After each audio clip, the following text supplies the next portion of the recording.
മാധ്യമം ദിനപത്രത്തിന്റെ സാരഥികളിൽ ഏറ്റവും ആദരണീയനായ ജമാഅത്ത് ഇസ്ലാമി അമീർ പി മുജീബ് റഹ്മാൻ സാഹിബിന് മാധ്യമത്തിലെ ജീവനക്കാർ സമർപ്പിക്കുന്ന തുറന്ന കത്ത്. സ്ഥാപനത്തിൽ നിലനിൽക്കുന്ന അതിഗുരുതരമായ ചില പ്രശ്നങ്ങൾ അങ്ങയുടെ മുമ്പാകെ കൊണ്ടുവരാനാണ് ഈ കത്തെഴുതുന്നത്. മാധ്യമത്തിലെ തൊഴിലാളികൾ കഴിഞ്ഞ കുറേ വർഷങ്ങളായി സമാനതകളില്ലാത്ത ദുരിതത്തിന്റെ ആഴക്കയത്തിലാണ്. ശമ്പളം വെട്ടിക്കുറച്ചതിനും പിന്നാലെ ശമ്പളം അനിശ്ചിതമായി വിതരണം ചെയ്യുന്നത് മൂലം ജീവനക്കാർ നിത്യജീവിതത്തിൽ അനുഭവിച്ചുകൊണ്ടിരിക്കുന്ന പ്രതിസന്ധികൾ പറഞ്ഞറിയിക്കാനാവാത്ത വിധം ഭീതിതമാണ്. ജമാഅത്തെ ഇസ്ലാമി അമീറിന് ഒരു തുറന്ന കത്ത് എന്ന് പറഞ്ഞുകൊണ്ട് ജയ്ഷ എലിസബത്ത് എന്ന് പറയുന്ന ഒരു സഹോദരി, മാധ്യമത്തിലെ ജീവനക്കാരിയാണെന്ന് തോന്നുന്നു, സാമൂഹ്യ മാധ്യമത്തിൽ പങ്കുവച്ച ഒരു വീഡിയോയുടെ തുടക്കമാണ് നിങ്ങൾ കേട്ടത്. അവരെഴുതുന്നത്, ജമാഅത്തെ ഇസ്ലാമി അമീർ ശ്രീമാൻ പി മുജീബ് റഹ്മാന് മാധ്യമം ജീവനക്കാർ എഴുതിയ തുറന്ന കത്താണിത്. ഇത് ഞാൻ പ്രതിപക്ഷ നേതാവ് ശ്രീമാൻ വി.ഡി. സതീശന് സമർപ്പിക്കുന്നു. കോൺഗ്രസിൻ്റെ കൂടെ നിന്നാൽ അധികാരം പങ്കിടാമെന്ന ചിന്ത വന്നപ്പോഴേ അവരുടെ ഉന്മത്ത ഭാവം പുറത്തു ചാടി. അവർക്ക് അധികാരം കൂടി കിട്ടിയാൽ എന്താകും? ഇതാണ് ജയ്ഷ അതിന് ക്യാപ്ഷനായിട്ട് കൊടുത്തിരിക്കുന്നത്. അപ്പോൾ എന്തുകൊണ്ടും വി.ഡി. സതീശന് തന്നെയാണ് ഈ ഒരു അവസരത്തിൽ ഈ വീഡിയോ സമർപ്പിക്കേണ്ടത്. അധികാരം കിട്ടുന്നതൊക്കെ അവിടെ നിൽക്കട്ടെ, അതൊന്ന് കിട്ടണ്ടേ. പണ്ടൊരു തെങ്ങിൽ നിന്ന് വീണ ഒരാളെ ചികിത്സിക്കാൻ വേണ്ടി ഹോസ്പിറ്റലിൽ കൊണ്ടുപോയപ്പോൾ അവിടുത്തെ ഡോക്ടർ പറഞ്ഞു ഒരു 5 മിനിറ്റ് മുമ്പ് എത്തിയിരുന്നെങ്കിൽ രക്ഷപ്പെടുത്താമായിരുന്നു എന്ന് പറഞ്ഞപ്പോൾ ഈ കൊണ്ടുപോയ ചങ്ങാതി പറഞ്ഞു, ഇതൊന്ന് വീണ് കിട്ടണ്ടേ, തെങ്ങുമെന്നൊന്ന് വീണ് കിട്ടണ്ടേന്ന് ചോദിച്ച അയാൾ. അതേപോലെയാണ് അധികാരം കിട്ടുന്ന അവസ്ഥ. അതൊന്ന് കിട്ടണ്ടേ, കിട്ടിയിട്ട് അതിൻ്റെ പങ്കിടാനുള്ള ആളുകളുടെ എണ്ണം വളരെ കൂടുതലാണ്. ഇപ്പോൾ നിലനിൽക്കുന്ന ഭരണത്തിൻ്റെ ദുരിതക്കയത്തിൽ ഒന്ന് കരകയറുമോ എന്ന് വിചാരിച്ചിട്ടാണ് പാവപ്പെട്ട ജനങ്ങൾ നിൽക്കുന്നത്. ഈ ഭരണം കിട്ടിയിട്ടൊന്ന് പങ്കുവെക്കാനാണ് അതിനേക്കാൾ ആളുകൾ ഇവിടെ ക്യൂ നിൽക്കുന്നത്. എന്തായാലും ഭരണമൊക്കെ അതിൻ്റെ വഴിക്ക് പോട്ടെ. ഇവിടെ ജമാഅത്തെ ഇസ്ലാമിയോടും ഈ മാധ്യമം പത്രത്തിൻ്റെ അധികൃതരോടും പറയാനുള്ളത്, നിങ്ങൾ ഒന്നെങ്കിൽ ഇത് പൂട്ടിക്കെട്ടി പോവുക, തേജസ് പത്രമൊക്കെ ചെയ്തതുപോലെ മാതൃക കാണിക്കുക, അല്ലെങ്കിൽ ഈ ജീവനക്കാർക്ക് ശമ്പളം കൊടുക്കുക. പരിശുദ്ധമായ ഇസ്ലാമിൻ്റെ സന്ദേശങ്ങളൊക്കെ വാതോരാതെ പ്രസംഗിക്കുന്ന ആളുകളാണല്ലോ. ഒരു ജോലിക്കാരന് അവൻ്റെ വിയർപ്പുടങ്ങുന്നതിന് മുമ്പ് വേതനം കൊടുക്കണമെന്നാണ് പരിശുദ്ധമായ ഇസ്ലാം പഠിപ്പിച്ചത്. എന്തായാലും ജമാഅത്തെ ഇസ്ലാമിയും അവരുടെ പത്രവും ഇപ്പോൾ അനുഭവിച്ചു കൊണ്ടിരിക്കുന്ന ഈ ഒരു ദുരിതം അവരുടെ പ്രവർത്തനങ്ങളുടെ തിക്തഫലമാണ്. കാരണം മാധ്യമം പത്രം ഈ ഒരു ദുരന്തത്തിൽ ദുർഗതിയിൽ എത്തിയെങ്കിൽ ആ മാധ്യമം പത്രം ഇവിടെ എന്താണ് ചെയ്തത് എന്ന് പരിശോധിക്കുന്നത് ഈ അവസരത്തിൽ നല്ലതാണ്. നമുക്കറിയാം, ഈ കഴിഞ്ഞ 2 വർഷങ്ങൾക്കുള്ളിൽ തന്നെ 2-ലധികം തവണ RSSുമായിട്ട് രഹസ്യ കൂടിക്കാഴ്ച നടത്തിയവരാണ് ജമാഅത്തെ ഇസ്ലാമി. അവരിവിടെ ഉദ്ദേശിക്കുന്നത് ഈ സമുദായത്തിൻ്റെ ഉന്നമനമോ സമുദായത്തിൻ്റെ മോക്ഷമോ അല്ല എന്ന് കൃത്യമായി ഇതിൽ നിന്ന് വ്യക്തമാണ്. ഈ കാര്യങ്ങളൊക്കെ മാധ്യമങ്ങളിലൂടെയും മറ്റുമൊക്കെ പുറത്തു വന്ന യാഥാർത്ഥ്യമാണ്. എന്നാൽ ഇവർ ഈ മുസ്ലിം സമുദായത്തിന് ചെയ്ത ദ്രോഹം ചില്ലറയാണ്. ഇവിടെ മുസ്ലിം സമുദായത്തിലെ പാവപ്പെട്ട ജനങ്ങൾ ജിഹാദികളാണെന്നും അവർ ഈ കേരളം പിടിച്ചടക്കാൻ, ഇന്ത്യ പിടിച്ചടക്കാൻ നിൽക്കുകയാണെന്നും മറ്റുമൊക്കെയുള്ള ആരോപണങ്ങൾ മുസ്ലിം സമുദായത്തിലെ പാവപ്പെട്ട ജനങ്ങളുടെ മേലിൽ കെട്ടിവെക്കാൻ ശത്രുക്കൾക്ക് വടി കൊടുത്തത് ജമാഅത്തെ ഇസ്ലാമിയും അവരുടെ ഈ മാധ്യമം പത്രവുമാണെന്ന് പറയാതെ വയ്യ. മാധ്യമം പത്രം മാത്രമല്ല, ഇവർ നടത്തുന്ന മുഴുവൻ മീഡിയകളും, മീഡിയ വൺ അടക്കമുള്ള ചാനലുകൾ, ഇവരാണ് ഈ RSSനെ പോലുള്ള സംഘപരിവാർ ശക്തികൾക്ക് ഈ വടി കൊടുത്തത്.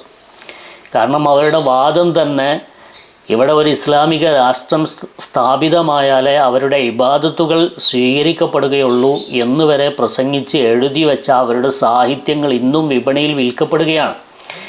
ഇത് ചൂണ്ടിക്കാണിച്ചുകൊണ്ടും ഇത് ഉയർത്തിപ്പിടിച്ചുകൊണ്ടുമാണ് RSS സംഘപരിവാർ ശക്തികൾ മുസ്ലിങ്ങൾക്കെതിരെ പ്രചരണം നടത്തുന്നത്.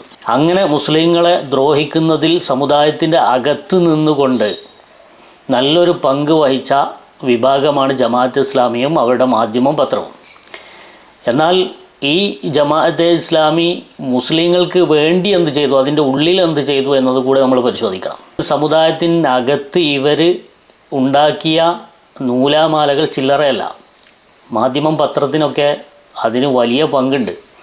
ഇവിടുത്തെ കേരളത്തിലെ ഏറ്റവും പ്രബല വിഭാഗമാണല്ലോ സുന്നികൾ. ഈ സുന്നികൾക്കിടയിലുള്ള വിഭാഗീയത, ഈ വിഭാഗീയത ചിക്കിച്ചികഞ്ഞ് ചെറിയ വ്രണങ്ങൾ വലുതാക്കിയും ഇല്ലാത്ത വ്രണങ്ങൾ ഉണ്ടാക്കിയും സുന്നികൾക്കിടയിൽ അനൈക്യമുണ്ടാക്കുന്നതിൽ വലിയ പങ്ക് വഹിച്ചതാണ് മാധ്യമം പത്രവും മീഡിയ വണ്ണും. മനസ്സിലായോ?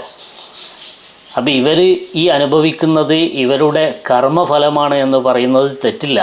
കാരണം സമസ്തയാണെങ്കിൽ ആ സമസ്തക്കിടയിൽ വിഭാഗീയത ഉണ്ടാക്കുക, ലീഗ് വിരുദ്ധപക്ഷം, ലീഗ് അനുകൂലപക്ഷം എന്നുള്ള ഒരു പ്രൊപ്പഗണ്ട ആദ്യമായിട്ട് പടച്ചുവിട്ടത് ജമാഅത്തെ ഇസ്ലാമിയുടെ മാധ്യമങ്ങളാണ്. ഇത് മറ്റുള്ള മാധ്യമങ്ങൾ ഏറ്റെടുക്കേണ്ട ഒരു സാഹചര്യം ഉണ്ടായി എന്ന് മറ്റുള്ള മാധ്യമങ്ങൾ തുറന്നു സമ്മതിച്ച ഒരു യാഥാർത്ഥ്യമാണ്.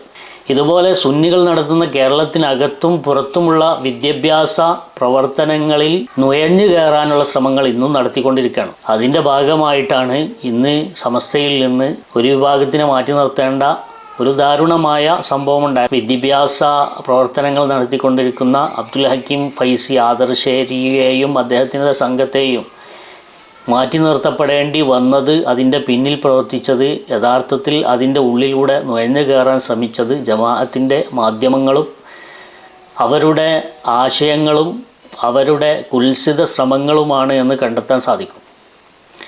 ഇതൊക്കെ പരസ്യമായിട്ട് പറയുമ്പോൾ വിശ്വസിക്കാൻ പ്രയാസമുള്ള പല ആളുകളുണ്ടാവും. പക്ഷേ യാഥാർത്ഥ്യം ഇതാണ്. ഇതിൻ്റെ പരിണിത ഫലം ജമാഅത്തെ ഇസ്ലാമിയും അവരുടെ മാധ്യമങ്ങളും അനുഭവിച്ചിട്ടേ ഈ പാലം കിടക്കൂ. കാരണം അത്രത്തോളം അവർ സമൂഹത്തിനിടയിൽ ചിത്രത ഉണ്ടാക്കിയിട്ടുണ്ട്. മുസ്ലിങ്ങൾക്ക് അവർ അപമാനമായിട്ട് മാറിയിട്ടുണ്ട്. ഈ ഒരു യാഥാർത്ഥ്യം തിരിച്ചറിയാതെ പോയാൽ ഇവിടുത്തെ മുഴുവൻ രാഷ്ട്രീയ പാർട്ടികൾക്കും ഇവിടുത്തെ എല്ലാ സംവിധാനങ്ങൾക്കും ഇവരൊരു ബാധ്യതയായിട്ട് മാറും. നമുക്കറിയാം, ഇപ്പോൾ മുസ്ലിം ലീഗിലെ തന്നെ പ്രശ്നങ്ങൾ, വിഭാഗീയ പ്രശ്നങ്ങൾ കൂടുതൽ കത്തിക്കാൻ ശ്രമിച്ചത് ജമാഅത്തെ ഇസ്ലാമിയാണ് എന്ന് തുറന്ന് സമ്മതിച്ചത് ആരാന്നറിയോ? ജമാഅത്തെ ഇസ്ലാമിയുടെ മാധ്യമത്തിൽ നിന്ന് പുറത്തു വന്ന് പിന്നീട് മറ്റു മാധ്യമങ്ങളിൽ ജോലി ചെയ്ത ഒരു സഹോദരൻ. അദ്ദേഹം പറഞ്ഞത്, മുസ്ലിം ലീഗിലെ യോഗം കഴിഞ്ഞാൽ ഉടനെ തന്നെ അതിലെ രഹസ്യ വിവരങ്ങൾ ഞങ്ങൾക്ക് ചോർത്തി തന്നിരുന്നത് ഇന്നാലിന്ന വ്യക്തിയാണ്. ആ വ്യക്തി ആരാ? ആ വ്യക്തി ഇന്ന് സമസ്തക്കിടയിലും ഛിദ്രതയുണ്ടാക്കാൻ വേണ്ടി ശ്രമിക്കുന്ന പ്രധാനപ്പെട്ട ലീഗിൻ്റെ ഒരു വ്യക്തി. മുന്നേ നമ്മുടെ ചാനലിൽ തന്നെ അത് പറഞ്ഞിട്ടുണ്ട്. ഈ വ്യക്തിയാണത്ര ലീഗിൻ്റെ യോഗം കഴിഞ്ഞാൽ ഉടനെ പ്രധാനപ്പെട്ട രഹസ്യ വിവരങ്ങളൊക്കെ മാധ്യമം ദിനപത്രത്തിന് ചോർത്തിക്കൊടുത്തിരുന്നത് എന്ന് ആരാ പറയുന്നത്? ഞാനല്ല. മാധ്യമത്തിൽ ജോലി ചെയ്ത് പിന്നീട് അതിൽ നിന്ന് പുറത്തു വരേണ്ടി വന്ന ഒരു വ്യക്തി. നോക്ക് നിങ്ങൾ, ഇവിടെ മാധ്യമം പത്രം ഈ ദാരുണമായ ഒരു അവസ്ഥയിലേക്ക് എത്തി നിൽക്കുമ്പോൾ ഇവർ എന്തെല്ലാം ഇതിനെ രക്ഷപ്പെടുത്താനുള്ള ശ്രമങ്ങൾ നടത്തി. പരിശുദ്ധമായ ഇസ്ലാമിക ശരീഅത്തിനെ പോലും ഇവർ ഇതിനു വേണ്ടി ബലിയാടാക്കി. പരിശുദ്ധമായ ശരീഅത്തിലെ സക്കാത്ത് എന്ന നിയമത്തെ, ആ സക്കാത്തിൻ്റെ ഫണ്ടിനെ മാധ്യമ പത്രങ്ങൾക്കും മീഡിയ വണ്ണിനും വേണ്ടി ദുരുപയോഗം ചെയ്യുന്നുണ്ട് എന്ന് പറഞ്ഞതാരാ? സുന്നികളല്ല, സമസ്തക്കാരല്ല, സമസ്തൻ്റെ പ്രസിഡൻ്റല്ല. ഈ ജമാഅത്തെ ഇസ്ലാമിയുടെ ശൂറ അംഗമായ മൂസ മൗലവിയാണ്. അതിൻ്റെ പേരിൽ അദ്ദേഹത്തിനെതിരെ നടപടിയെടുത്തു. അങ്ങനെ സക്കാത്ത് ഫണ്ട് പോലും ദുരുപയോഗം ചെയ്തു. ആ സക്കാത്ത് ഫണ്ട് വരാത്തതിൻ്റെ പേരിൽ സമുദായത്തിലെ ഉന്നത ശ്രേണിയിലുള്ള തങ്ങന്മാരെ കൊണ്ട് ആ ഫണ്ട് ഉദ്ഘാടനം ചെയ്യിപ്പിച്ചു. ആ തങ്ങന്മാർ ഏതൊരു പ്രസ്ഥാനത്തിനെ പ്രതിനിധീകരിക്കുന്നു, ആ പ്രസ്ഥാനത്തിൻ്റെ ഇടയിൽ പോലും ആ തങ്ങന്മാർക്കുള്ള മതിപ്പ് നഷ്ടപ്പെടുത്തുന്ന വിധത്തിൽ ഒരൊറ്റ വടിക്ക് രണ്ട് പക്ഷി എന്ന രീതിയിൽ ജമാഅത്തെ ഇസ്ലാമി വളരെ തന്ത്രപരമായിട്ട് ശ്രമങ്ങൾ നടത്തിക്കൊണ്ടിരിക്കുകയാണ്. ഇപ്പോഴും നടത്തുന്നു, നടത്തിയിട്ടുണ്ട്, നടത്തിക്കൊണ്ടിരിക്കുന്നു.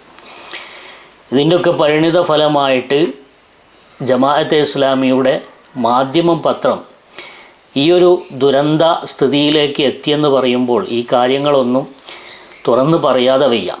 ജമാഅത്തിൻ്റെ അമീറിന് മാധ്യമ പ്രവർത്തകർ എഴുതിയ ആ തുറന്ന കത്തിൻ്റെ ബാക്കി ഭാഗം നിങ്ങൾക്ക് കേൾക്കാം.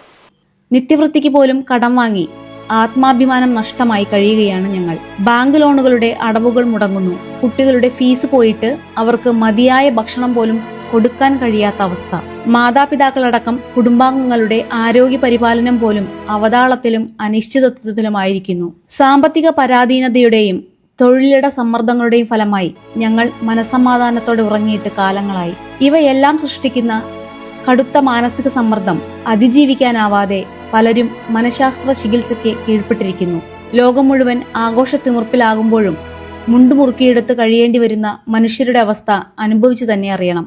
കോവിഡ് പോലുള്ള പ്രതിസന്ധി കാലത്ത് ശമ്പളത്തിൽ നിന്ന് ഗണ്യമായ തുക വിട്ടുനൽകിയും എഴുതിയൊപ്പിട്ട കരാറുകൾ പ്രകാരം സ്ഥാപന കാര്യങ്ങൾക്ക് കൈവശം വയ്ക്കാൻ അനുവദിച്ചവരുമാണ് ജീവനക്കാർ. അവരുടെ അത്യാവശ്യ ഘട്ടങ്ങളിൽ കൈത്താങ്ങാകാൻ വേണ്ടി ശമ്പളത്തിൽ നിന്നും പിടിച്ചു രൂപീകരിച്ച സ്റ്റാഫ് വെൽഫെയർ ഫണ്ടിലെയും സൊസൈറ്റിയുടെയും കോടികൾ പോലും സ്ഥാപനത്തിന്റെ കൈവശമാണ്. അതൊന്നും ഞങ്ങൾക്ക് പ്രയോജനപ്പെടാതായിട്ട് എത്രയോ കാലമായി. തട്ടിമ്പുറത്ത് അത്താഴം വെച്ചിട്ട് പട്ടിണി കിടക്കേണ്ടി വരുന്നവരെ പോലെ ഗതികെട്ട് ജീവിക്കേണ്ടി വരുന്ന ഈ മനുഷ്യർ കൂടി അങ്ങയുടെ ചിന്തയിലുണ്ടാകണമെന്ന് ഞങ്ങൾ അഭ്യർത്ഥിക്കുന്നു. കഴിഞ്ഞ കുറച്ചു കാലങ്ങളായി ഞങ്ങൾ ഏറ്റവും ഗതികെട്ട അവസ്ഥയിലാണ്. ശമ്പള കുടിശ്ശിക 6ാം മാസത്തിലേക്ക് കടക്കുന്നു. റമദാനിൽ പോലും നയാ പൈസ കയ്യിലില്ലാതെയാണ് ജീവനക്കാർ പുണ്യദിനങ്ങൾ തള്ളി നീക്കുന്നത്. ഡെഫർമെന്റ് എന്ന നിലയിൽ പിടിച്ചുവെച്ച ശമ്പളത്തുക ഏതാണ്ട് 4 മാസത്തിലേറെ വരും. ഇക്കാര്യം അങ്ങേക്ക് നേരത്തെ അറിയാവുന്നതുമാണല്ലോ. ഇതിനിടയിൽ ഞങ്ങളുടേതായ ജീവിതം ഞങ്ങൾക്ക് കൈമോശം വന്നിരിക്കുന്നു.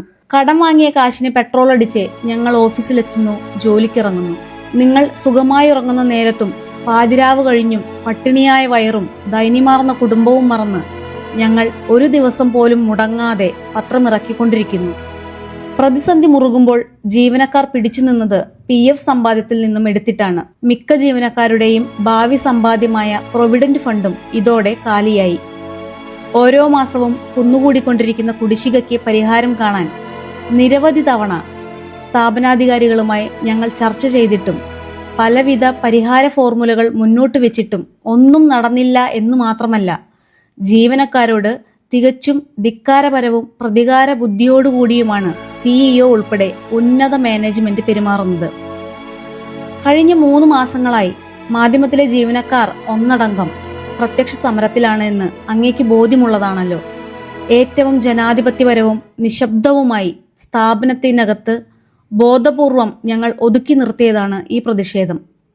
എന്നാൽ നിരവധി മനുഷ്യാവകാശ പോരാട്ടങ്ങളുടെ മുൻപന്തിയിൽ നിന്ന ഈ സ്ഥാപനാധികാരികൾ ആ നിലവിളികളെ ക്രൂരമായി അവഗണിച്ചപ്പോഴാണ് ഞങ്ങൾക്ക് ശബ്ദമുയർത്തേണ്ടി വന്നത്. അരമണിക്കൂർ നേരത്തെ ആ പ്രതിഷേധത്തിന് പകരമായി അരമണിക്കൂർ കൂടുതൽ ജോലി ചെയ്താണ് ഞങ്ങൾ നീതി പുലർത്തിയത്. എന്നാൽ നീതിയുടെ എല്ലാ കവാടങ്ങളും അങ്ങടക്കമുള്ള നേതൃത്വം ഞങ്ങൾക്ക് മുന്നിൽ കൊട്ടിയടയ്ക്കുകയായിരുന്നു. പലകുറി താങ്കളെ നേരിൽ കണ്ട് കാര്യങ്ങൾ ബോധിപ്പിക്കാൻ ശ്രമിച്ചെങ്കിലും അവസരം നൽകിയില്ല. ഇപ്പോൾ ശമ്പള കുടിശ്ശിക 6ാം മാസത്തിലേക്ക് കടക്കുന്നു.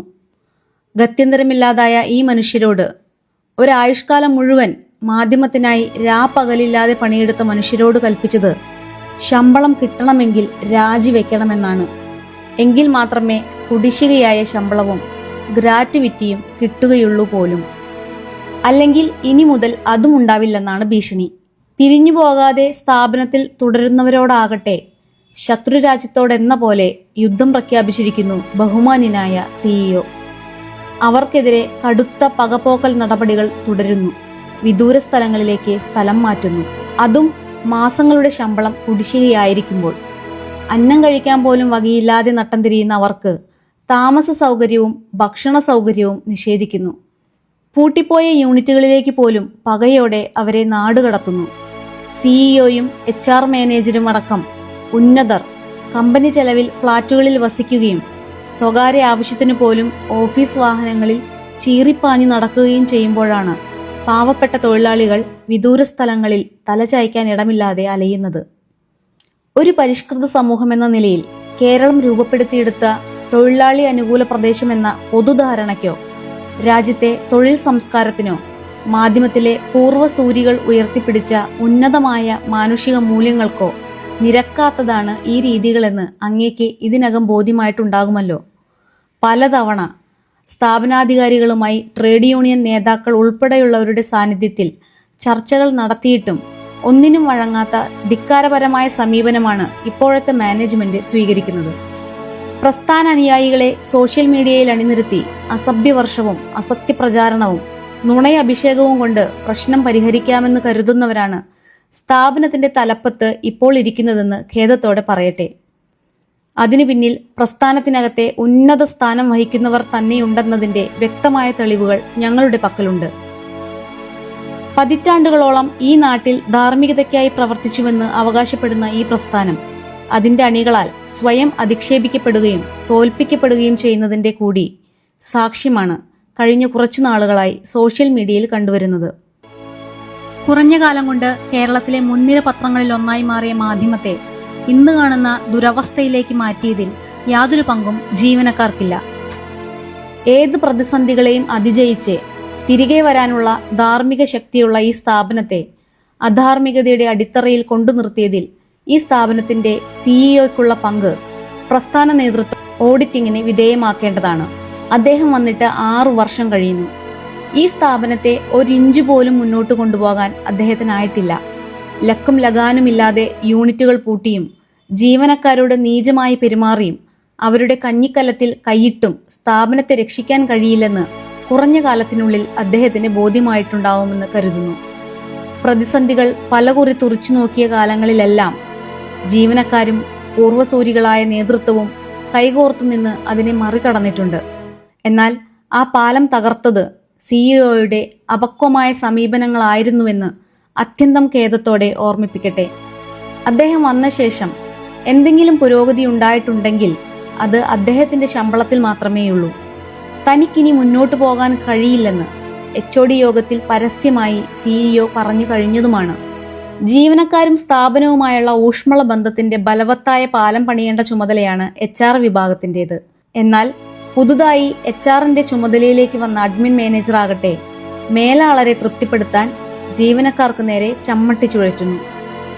ഒരു പത്രസ്ഥാപനത്തിന്റെ വേറിട്ട സ്വഭാവം എന്തെന്നു പോലും തിരിച്ചറിവില്ലാത്ത അദ്ദേഹത്തിന്റെ തോന്നലുകളാണ് നിയമമായി അടിച്ചേൽപ്പിക്കാൻ ശ്രമിക്കുന്നത്. പ്രസ്ഥാന പ്രവർത്തകരായ ജീവനക്കാരോട് അന്വേഷിച്ചാൽ തന്നെ അദ്ദേഹത്തിന്റെ തനി സ്വരൂപം വ്യക്തമാകുന്നതാണ്. സ്വകാര്യ താൽപര്യങ്ങളുടെ സംരക്ഷണത്തിനായി മാത്രം ഈ ഉദ്യോഗസ്ഥൻ പലപ്പോഴും മിക്കയാഴ്ചകളിലും 1-2 ദിവസം കൊച്ചിയിൽ ഓൺ ഡ്യൂട്ടി എന്ന പേരിൽ ചെലവിട്ടുകൊണ്ടിരുന്നതും സ്വജനപക്ഷപാതിത്വത്തിന്റെ മികച്ച ഉദാഹരണമാണ്. അദ്ദേഹത്തിന്റെ ചെയ്തികൾ ഓഡിറ്റിങ്ങിന് വിധേയമാക്കണം.